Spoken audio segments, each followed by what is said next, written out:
Amis internautes, bonjour. Nous allons parler aujourd'hui des orchidées et plus particulièrement du Phalaenopsis. Le Phalaenopsis fait partie des orchidées les plus connues de tous. Cette plante donc, est originaire donc, des pays tropicaux tels que les Philippines, l'Indonésie et autres. Donc c'est une plante qui a bien entendu donc, besoin de chaleur, d'humidité et de lumière, mais sans excès, puisque cette plante-là, à l'origine, ne pousse que sur les branches des arbres, donc à l'ombre des branches. Donc nous allons parler notamment de la taille, du rempotage et de l'arrosage. Alors dans un premier temps, en ce qui concerne donc, la taille, là nous avons donc une plante parfaitement saine qui ne nécessite pas actuellement de taille. Néanmoins, je vais vous montrer donc déjà, pour anticiper un petit peu, vous montrer donc où se taillera la plante de manière à ce qu'elle refasse une autre floraison. Donc vous avez donc en dessous donc, de chaque inflorescence, sur la tige, des bourgeons. Donc il n'y en a pas partout, mais en tout cas là où il y a des bourgeons, c'est là où on peut espérer donc avoir une floraison donc, suivante. Donc là, celle-ci pour l'instant on n'y touche pas. Si je reprends donc là une autre orchidée, un autre Phalaenopsis qui là donc a terminé donc ses fleurs, on va donc tailler en dessous donc de la floraison. Donc là on a une petite tige là, un petit bourgeon là. Donc là on va couper ici, donc juste au-dessus. Voilà, tout simplement. Et là de cette tige là, donc il y a de fortes chances d'avoir une inflorescence donc qui va redémarrer de là ou éventuellement de plus bas. Mais il y a toutes les chances que ça se passe ici.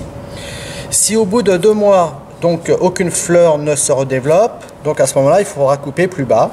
Là, on voit donc sur celle-ci, donc il y a eu effectivement une taille, et là, donc rien n'a repoussé, et du coup la tige a séché, et dans ce cas-là, on la retaille plus bas. Voilà. Donc là, celle-ci, pour ce qui est donc de la taille, rien de plus à lui faire. Si toutefois rien ne démarre sur aucune des tiges, à ce moment-là, donc on aura pris soin donc, de couper toutes les tiges. Et on peut obtenir donc à ce moment-là un Phalaenopsis qui n'aura pas des fleurs donc, qui auront poussé de la tige, mais tout simplement de plus bas, tout simplement donc à la base de la plante. Alors pour cela, donc, ce qui est important, c'est de créer, pour qu'une inflorescence se reforme comme cela, il est important de créer un choc thermique. Et donc je conseille tout simplement, c'est de placer votre plante à l'extérieur à la belle saison, hein, de mai jusqu'au mois d'août, à l'extérieur, de préférence à l'ombre, sous un arbre ou sur un balcon, mais surtout bien à l'ombre. Et le fait de subir des variations de température entre le jour et la nuit, on va créer un choc thermique qui va donc lui provoquer donc assurément donc une nouvelle floraison. Tout ça donc ça c'est une plante donc qui a subi donc ces chocs thermiques, hein, qui a permis donc de refleurir. Voilà pour ce qui est donc de la taille. Là on a l'exemple donc de Phalaenopsis donc qui ont été taillés, vous voyez. Et donc là donc sur le bourgeon donc c'est reformé donc de nouvelles pousses.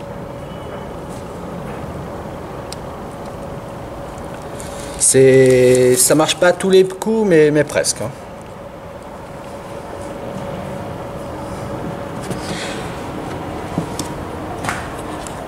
Voilà, pour ce qui est de la taille. Concernant le rempotage. Le rempotage, donc, vous avez d'autres possibilités. Soit vous achetez donc, un substrat donc, que vous trouvez dans toutes les jardineries, donc déjà prêt à l'emploi, qui est composé essentiellement de tourbe et d'écorce. Il peut y avoir un petit peu de mousse, polyuréthane aussi, mais là il n'y en a pas dans ce sac là. Ou alors tout simplement se constituer soi-même son mélange. Vous prenez de l'écorce de pin, finement broyée, éventuellement si vous n'avez que des gros morceaux, vous n'hésitez pas à ce moment-là à couper, à faire des petits morceaux, de manière à avoir quelque chose le plus fin possible. Il est vraiment du fin comme ça. De la sphène ou éventuellement de la fibre de coco. Éventuellement de la mousse de polyuréthane et pourquoi pas aussi donc un petit peu de polystyrène de manière à alléger, de bien aérer le substrat. Donc si je prends une orchidée, on va reprendre celle que j'ai taillée tout à l'heure. Donc là vous voyez qu'elle a tendance à ne plus tellement tenir. Donc là on la dépote. Chose importante, c'est d'utiliser toujours un pot transparent. Ne jamais utiliser un pot opaque. Puisque la plante, donc, comme je disais, pousse sur les arbres et les racines ont autant besoin de lumière que les feuilles. Donc là, on prend un pot transparent on n'hésite pas à retirer l'ancienne écorce. On en profite de faire du nettoyage, c'est-à-dire que toutes les parties sèches, toutes les parties mortes, on n'hésite pas à les retirer. Voilà.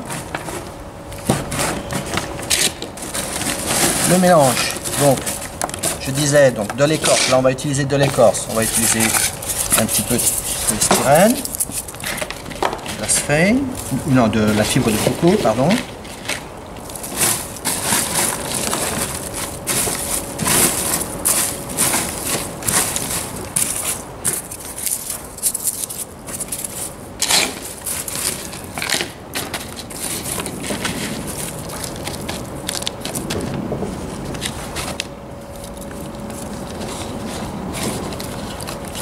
On n'enfonce surtout pas trop la plante dans son pot.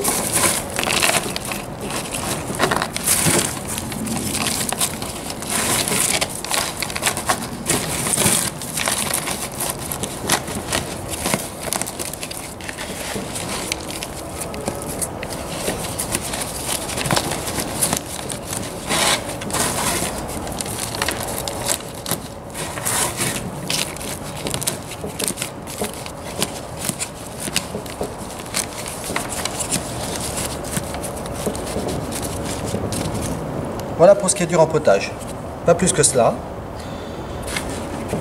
Ensuite, pour l'arrosage, le plus simple, d'utiliser un contenant, remplir d'eau, de laisser tremper. Alors là,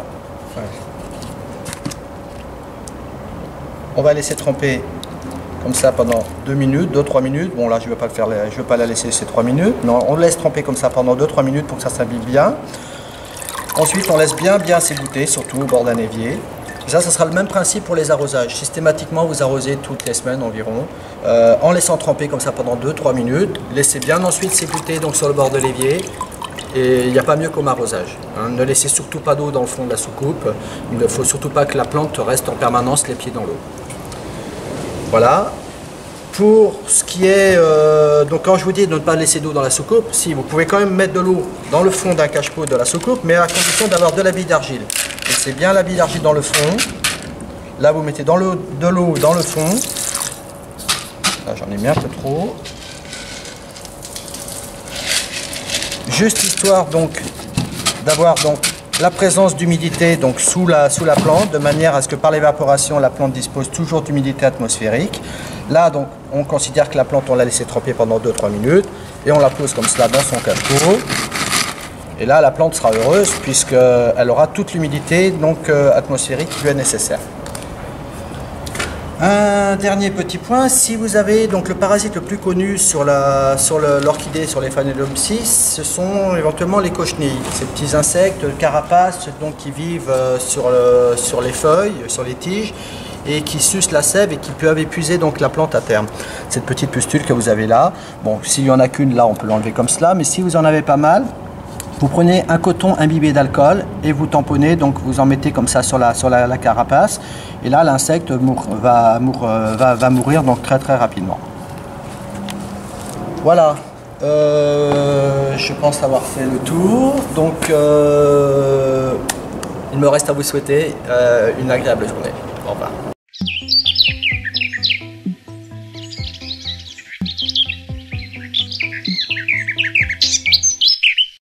Bon, bonjour à tous. Bonjour. Donc aujourd'hui, Rémi va nous présenter le Dieffenbachia. Le Dieffenbachia, tout à fait. Enfin, les laits. Voilà.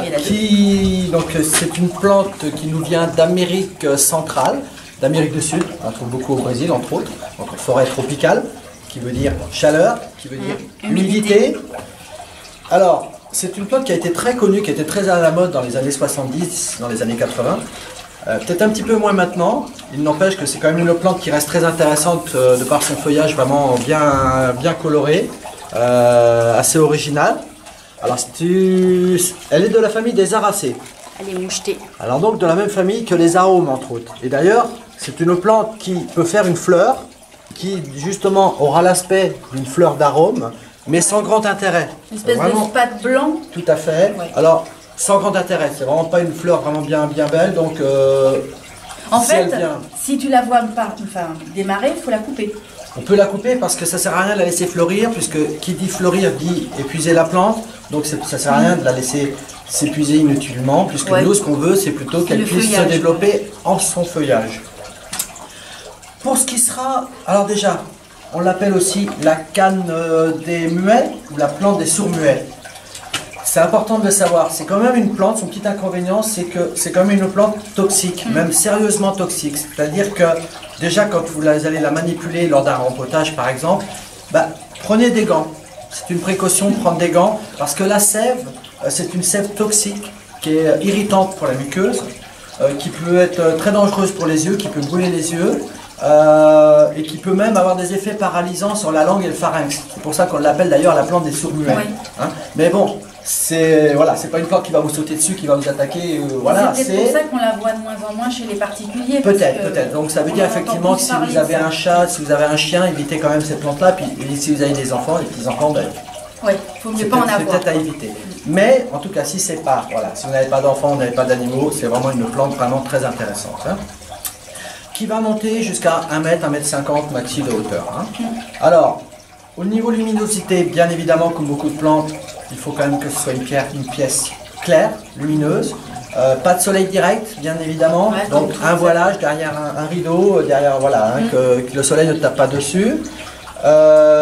Pour ce qui sera de l'arrosage, comme toujours, touchez la terre, et ce n'est seulement que si la terre est sèche que vous arrosez. Il ne faut pas faire d'excès. En période, on va dire, de novembre, décembre, janvier, février. C'est une période où là, il faudra vraiment la laisser au repos, c'est-à-dire vraiment très espacer les arrosages, laisser bien la terre ressécher entre deux. On peut estimer une fois tous les 15 jours, une fois toutes les semaines. C'est une moyenne, mais ça va encore dépendre suivant l'exposition, suivant comment la plante elle est exposée, suivant s'il fait très chaud, sec ou pas dans votre intérieur. Ça va dépendre. On peut très bien avoir un hiver, un mois où certes on sera en hiver, mais avoir du soleil et du coup la plante boira davantage. Alors que bien au contraire, si on est dans une période où il fait très sombre, il pleut, il fait mauvais, le temps est gris, donc forcément la plante boira moins. Donc c'est vraiment toucher la terre et de n'arroser que si la terre est sèche. D'accord. Alors ça c'est pour, je dirais, l'entretien de l'entretien. Est-ce que là tu préconises des billes d'argile avec une soucoupe? Oui, là. Toujours donc des billes d'argile dans une soucoupe ou dans le cache-pot si vous avez votre plante dans le cache-pot. Et là, vous pouvez laisser toujours un petit peu d'eau dans le fond de la soucoupe, histoire que par évaporation, qu'il y ait de l'humidité atmosphérique en fait, comme si elle était dans son pays. De toute façon, comme c'est un pays un petit peu tropique, tropicaux, elle a besoin de cette humidité constante. Oui. Donc, oui.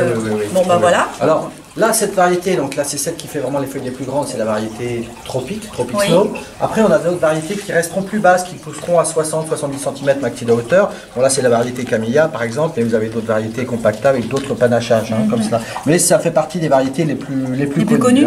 Voilà. Alors, le mélange terreux. Le mélange terreux. Donc on va, en cette période, je ne conseille pas de rempoter. Et là, d'autant plus que là, si je la dépote, on voit que le système racinaire est encore peu développé. Elle a largement la place de faire ses racines. Moi, je préfère la laisser. Elle a besoin d'être à l'étroit, elle aussi, fortement à l'étroit. D'une manière générale, de toute façon, les plantes n'aiment pas être perdues dans des pots trop grands. Donc là, on a vu que là, les racines avaient encore de la place de se développer. Donc on va la laisser dans son pot là. Et la petite, j'ai regardé, c'était pareil. Alors, question mélange, eh bien, on utilisera un mélange prêt à l'emploi qu'on trouve dans toutes les jardineries, composé de tourbe, de terreau. Et éventuellement, pourquoi pas, si vous voulez rajouter un petit peu de terre de bruyère, moi je dirais 2 tiers de mélange. Non, 2 tiers de mélange. Et là, vous allez rajouter un petit tiers de terre de bruyère, histoire de rapporter un petit peu d'acidité, de faire que de ce mélange soit un petit peu comme si, comme si elle retrouvait la terre de son origine dans les forêts. Voilà. On avait vu aussi. Le pot, bien évidemment, moi je suis un fanat du pot en terre cuite. Il sera toujours plus simple de conserver votre plante, de l'entretenir dans un pot en terre cuite plutôt que dans un pot plastique. Je le répète, pourquoi? Puisque l'humidité sera beaucoup mieux répartie dans un pot en terre cuite alors que dans un pot plastique. Ça peut toujours vous fausser le diagnostic, c'est-à-dire toucher la terre dessus, et si elle est encore un peu fraîche en dessus, on imagine que le fond le sera encore bien plus Donc ça peut fausser un petit peu le diagnostic. Alors que dans un pot en terre cuite, eh bien au moins là, il y aura une homogénéité dans la répartition de l'humidité. Hein. Donc là également, on voit que la plante a largement la place de faire ses racines. Oui. Donc moi, voilà, je ne préconise pas de faire de rempotage pour l'instant. On attendra plutôt le beau temps, hein, vers le mois d'avril-mai. Je pense que là, on pourra effectivement la rempoter. Par contre, si on imagine que là, le système racinaire était bien développé, ça serait ce diamètre-là que tu Oui, voilà, ne jamais prendre un pot trop grand. Hein. Voilà. Là, il n'est pas trop grand. Oui. Il est parfait. Mais là, par contre, on attend, comme a dit Rémi, étant donné que le système racinaire est encore faible. Voilà. Alors après, au niveau de température, hein, puisqu'on dit que, voilà, que c'est une plante de pays chaud, l'hiver, donc la température minimum sera de 15 degrés. Évitez de descendre en dessous de 15 degrés. Voilà, alors, dernier petit détail, au niveau des parasites. Oui, et puis l'engrais. Alors oui, l'engrais. Alors l'engrais. Eh bien, comme là aussi, comme pour la plupart des plantes, vous utilisez un engrais du type algoflash, par exemple en engrais liquide, que là vous allez donc vous allez bien respecter les dosages, bien évidemment prescrits sur les flacons. Et là vous ferez un apport, une fois sur deux, un apport à l'engrais dans votre arrosage. Vous avez toujours la possibilité d'utiliser des petits engrais à libération lente comme ça. Et là pour une plante de cette taille-là, quand vous allez faire votre rempotage, ou même en surfaçage, hein, vous grattez un peu la terre, vous mettez un petit peu de cet engrais, là cette quantité-là suffit pour cette plante, hein, de cette taille. Hein. Et là ça suffirait pour combien de temps, la cuillère que tu as? Alors là ça dépend toujours des marques des produits, généralement c'est des engrais à libération lente qui durent 3 mois, 4 mois, c'est suivant les marques. On peut considérer globalement que ce serait une cuillère 3 grammes. Oui. Après vous avez toujours la possibilité d'utiliser des engrais bâtonnets. Et là, vous avez également aussi des bâtonnets engrais et qui font en même temps insecticides. Oui. Alors, pour ce genre de plante, l'insecte, le parasite en tout cas qu'on peut trouver éventuellement, c'est l'araignée rouge. L'araignée rouge, c'est pas ce qu'il y a de plus flagrant sur cette plante, mais ça peut arriver. Ça peut arriver. Là, par contre, au niveau parasitologie, le seul petit inconvénient, je trouve, sur cette plante, c'est pas un insecte, mais plutôt une maladie. Une bactérie qui aurait tendance à se développer sur les Dieffenbachia. Voilà, là on a le cas justement sur celle-ci, hein, qui est, on l'appelle l'Erwinia, c'est une bactérie qui a l'aisselle des feuilles. Voilà. Ça c'est vraiment le symptôme vraiment très caractéristique de la maladie, de l'Erwinia. Il n'y a malheureusement rien à y faire. On voit aussi un petit peu les taches qui se forment comme ça sur le feuillage. Voilà, ça aussi, ça veut dire que ça c'est vraiment le symptôme propre à cette maladie. On perd la plante. Alors oui, alors c'est-à-dire que justement le Dieffenbachia, c'est une plante, en tout cas pour ces variétés-là, le tropique sera beaucoup plus résistant. Pour ces variétés-là, il faut plus considérer que le Dieffenbachia, ce sera une plante que tu auras, je dirais pas quelque chose d'éphémère, mais en tout cas une plante qui ne sera pas faite pour vivre des années, contrairement à beaucoup de plantes. Celle-ci va quand même, vous allez la tenir comme ça pendant un an, pendant des mois, pendant un an, voire un peu plus, mais elle aura tendance un petit peu tout en poussant à se dégarnir un petit peu, justement à avoir toujours ces feuilles du bas comme ça qui vont avoir tendance un petit peu à s'abîmer. Et même si là, l'Erwinia, là, si tu retires le bout qui est malade, la bactérie est déjà dans la plante, hein, puisque d'ailleurs dans le monde, dans la production de ces plantes-là, souvent donc ce sont des plantes qui sont issues de méristèmes. On ne va pas rentrer dans le détail, mais en tout cas c'est des multiplications qui se fait en laboratoire. Donc c'est déjà rentré dans la génétique. Ils prennent déjà des portions de plantes pour en faire d'autres, mais qui sont indemnes de maladie. Faire des boutures sur ce genre de plantes, c'est déjà perdu d'avance. On va la bouturer, mais on va la bouturer donc avec sa bactérie. Mais là, ça veut dire peut-être aussi que le méristème a été contaminé et qu'il y a quelque chose qui se propage. De toute façon, c'est quelque chose, c'est récurrent. Malheureusement, les Dieffenbachia, c'est très fréquent. Hein. Voilà. Mais ça n'empêche pas qu'en tout cas, de toute façon, c'est quand même une très belle plante. Voilà, qu'on ne perd pas du jour au lendemain, qui se tient quand même un bon moment, donc ça vaut quand même vraiment le coup. Belle mais toxique. Mais par contre, voilà, soyez très vigilants au niveau de sa toxicité, effectivement. On ne peut pas tout voir, elle est belle. Voilà. Qui s'y frotte, s'y pique.